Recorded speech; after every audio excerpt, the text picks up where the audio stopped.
This week was the deadline for moving bills out of committee and onto the House and Senate floors at the state capitol. That means legislation that didn't get the stamp of approval in committee is now dead.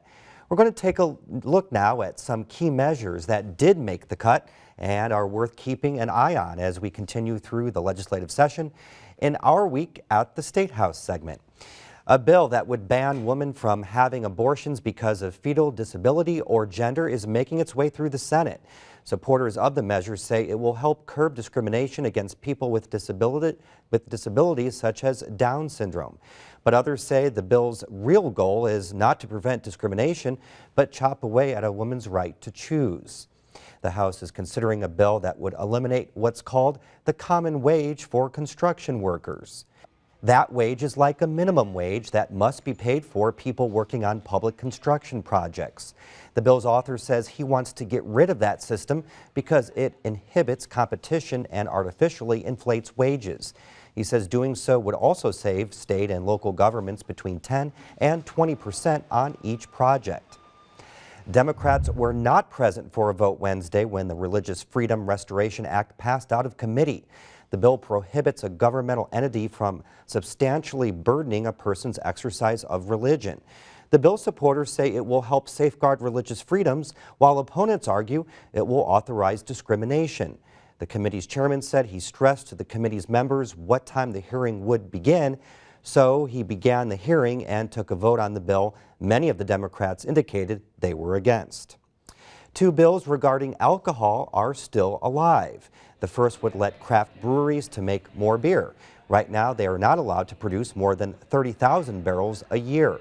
A proposal in the House would raise the limit to 90,000 barrels. A second measure would lift the ban on Sunday alcohol sales. The House plans to vote on the bill next week. It would also require grocery and convenience stores to section off alcohol to one area of the store and eliminate self-checkout of alcohol. Retailers like Walmart and Kroger say those requirements would be highly destructive to their bottom lines, costing them millions in renovations and could force them to cut jobs. A measure aimed at improving the internal ethics code of the House of Representatives is getting strong support.